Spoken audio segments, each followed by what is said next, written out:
What better way to be starting off a metagame discussion with a tool that we will be participating and executing and using in our duels. So, starting off my newest playmat. It's a little bit smaller than I thought it would be, but this thing is a beauty. You guys don't understand how much of a love I have for Omnimon. And we actually picked this up out of Japan. Very, very rare playmat from Battle Spirits.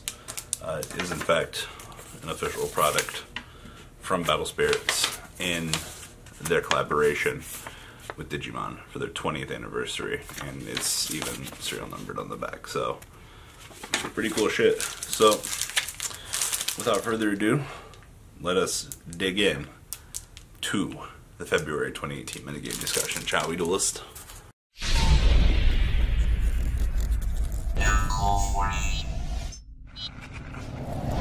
$60 card format? Is that a proper analogy? Anyway, we're here for the February 2018 metagame discussion. Fresh off that ban list griller. Now, we would have done an actual discussion on this much sooner, but I enjoyed my couple days off with free-filmed content. So anyway, we're going to dig right into this.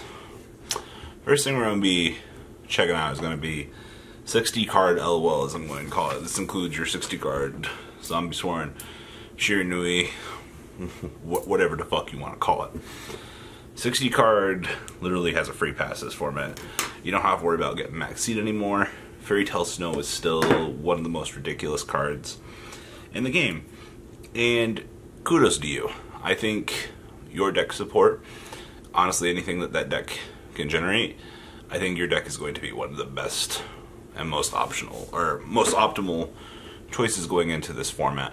So, I know Trickstars a deck, but for optimal sake, I'm giving 60 card like the first real big hit here, because you don't have to worry about max seed anymore. And that one variance of you getting max seed when you milled triple wolf off of grass just to kill you, yeah, congratulations, you no longer have to deal with it. It's gone. So kudos to you. You escaped the big one, as we're going to call it. Second big deck of the format is going to be Pen Magician. Yeah, so double Iris got hit. Not a real big loss because you still have triple Duelist Alliance. The big hit with Pendulum Magician was they didn't want Electromite to be able to kill double Iris to get into even more value, because it was already ridiculous. This was Konami's attempt at slowing down the deck. It's just like True Draco losing Dynamite. It hurts. You lost, what was it, a low scale? I understand. But Chronograph still doing fine. The OCG has one Squirrelbat Joker, one Pendulum Call. The deck was doing fine over there. The only difference is we have to make a few more subtle differences and changes in the TCG here. We also don't have to deal with Schneedle Fiber, so give it some time. Let the TCG figure out the deck. I definitely do not think that Pendulum Magician, by any stretch of the imagination, is a dead deck. So give it up for innovation and so forth, but do not underestimate Pendulum Magician with triple Astrograph, especially in today's format. Number 3, the last tier 1 deck. Give it up for fucking Trickstars. Y'all were like, I don't want to play Yu-Gi-Oh! Trickster Reincarnation at 3. Nor do I, but for the sake of the format, Trickstars do have triple Reincarnation. There's nothing we can do about it. The only thing that we can really do is try to get around it until the TCG takes care of it. It's going to be a rough time with Judgment and Reborn running around in Trickstars. I know. I've heard a lot of people complaining about this. There's nothing we can really do about it. Reincarnation is going to be a very bullshit card, but the only thing we can do is watch the Trickster players just deal with each other in their mirror matches. It's going to be a very rough time for them, but I think they'll do it. It literally wraps up tier 1. It's literally 60 cards, Pendulum Magician, Trickstars. But Robbie, what about all the other decks in the format? Well, let me tell you about tier 1.5. So, the first tier 1.5 deck I'm going to talk about is ABC. Literally Brilliant Fusion ABC, or literally Destrudo ABC. We still have Incan Fairy Dragon unlike the OCG. And Destrudo in general is a very good card. I definitely think that ABC gets the chance to come back out of the woodwork and play. Definitely, I know a lot of people just kind of discount the deck in the trash bin. I understand. I kind of think it's a trashy deck too, but if that one player pilots the deck correctly, well, you're going to have a very bad time, especially with ABC. And I'm going to give the deck a little bit of credit here. I'm going to say that it can compete at the level that it needs to, because we still have triple terraforming, triple everything else. It just kind of depends, where the rest of the format lies. So ABC's in your tier 1.5. Next to it's Burning Abyss. You remember Dante back at it again, ignoring that ban list. Triple Torrential Tribute Burning Abyss seems really cute. But as I've said, trap cards are kind of bad. So we'll have to wait and see where Burning Abyss goes. They don't have Cherubini. I would have considered them a little bit more during tier 2, but they were still topping during full Power Spiral format. So we'll have to wait and see how it goes. I feel like they're in the same boat as ABC. If you have one good piloting Burning Abyss, then doesn't the deck just inherently get way better than it actually is? Definitely, I feel like these tier 1.5 things are specialty decks for, I guess, more equipped duelists. The third one's going to be Dinosaur. Overtrucks, whatever the fuck his name is a pretty ridiculous card. Also with Ultimate Conductor and things like that. You've gotten into a slower format now, and the only deck that you need to beat is Trickstars and Pendulum Magician. Pendulum Magician's kind of already walking on half of a leg. So if you're a Dinosaur player, and you know this going into an event, and you're making that your primary focus, then you should absolutely have zero problem handling the metagame. Just my 2 cents on that. I definitely think that Dinosaurs are in the same category as that, but we'll have to kind of wait and see how the deck adapts and how those players choose to adapt that deck. And then the last one is Gem Knight FTK. I actually didn't think that a lot of people were going to actually go after and build Gem Knights. I knew the FTK existed, but I thought you needed a lot more for it. A little bit more of the basic core is intact than I thought it was. And as we saw in the Yu-Gi-Oh! Day profile I did, that the deck does do well. It's not really unimpeded in the current format. So I definitely think that deck could be a sleeper deck. Going 7-0, 8-0 in a day is going to be much harder. I think the deck can X1, X2 a regional very easily, especially if it truly does have an 80% to 90% FTK rate. Definitely something to keep in mind, that if you're going to a regional and you're not really prepared with a Gem Knight FTK being a deck, that you might have an incredibly bad time just getting nuked out of left field and just going, nani? So I definitely think that it is very much a troublesome deck, and there's not really much you can do about it. Don't have Maxi anymore. Anyway, Rogue. Spirals. Little Jeff is going to go to locals because he still spent all that money on the Spiral deck. He's still going to play it. I think the deck, ironically, can steal a couple regional tops, maybe 1 or 2, depending on how the format goes. Sleeper is still a very, very good card. And give things time to settle down. We got to see where the TCG kind of goes with the roguish metagame choices. We tend to like to mess around with things like Spiral. The deck still is very good. It's just your combos are a little bit slower now, because you only have 1 resort. So the deck is still has everything that it ever had.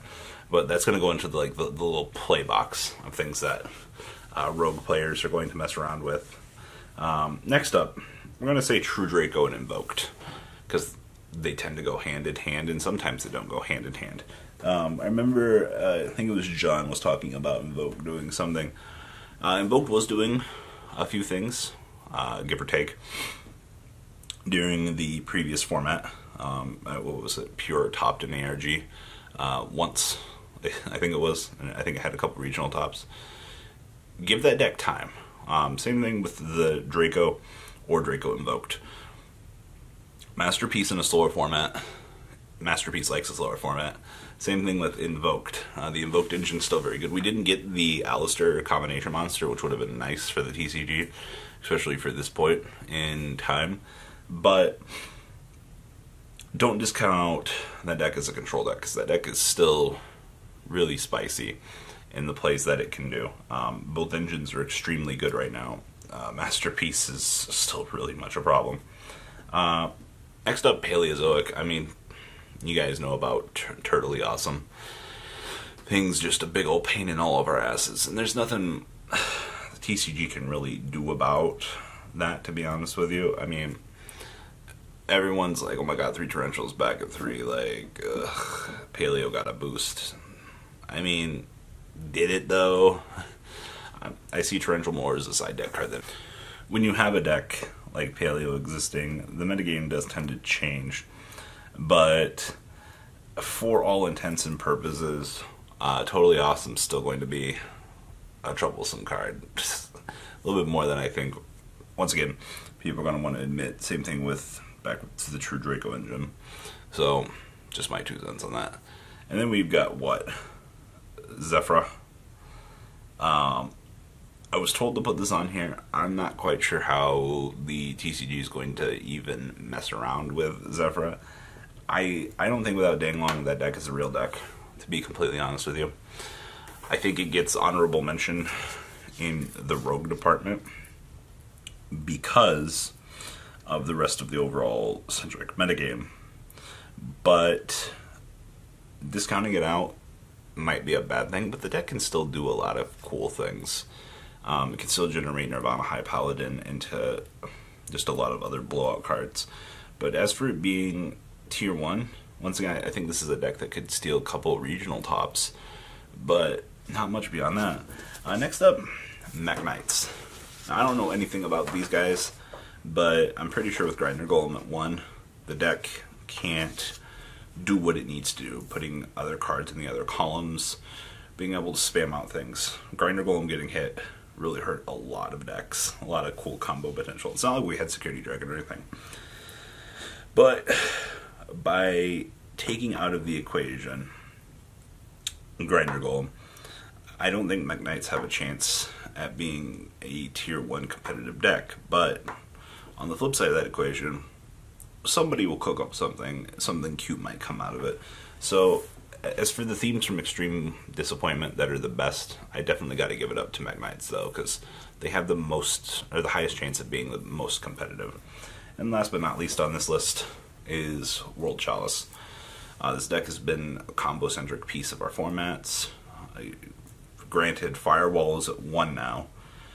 You know, you can't extend into the full power of the combo, but you can still Gamma Seal, generate a lot of other things. I wouldn't be shocked if that deck doesn't have some new combos coming out with it, much like I've seen with Spirals. Spirals have been coming out with new combos as well. Granted, over time, but give it some time.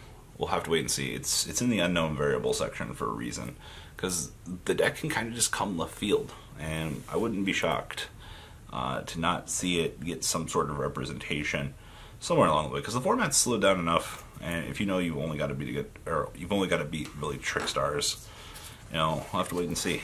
So, what do you guys think of the metagame? It's definitely a lot healthier than it was. Konami cleaned up a lot of shit. That's for fucking sure. For the better or for worse, these are our next few months. Enjoy getting sacked by Monster Reborn in Solemn Judgment. That's all I gotta say. Alright, Duelist, if I missed any decks, please feel free to yell at me down in the comment section. That's why I'm here.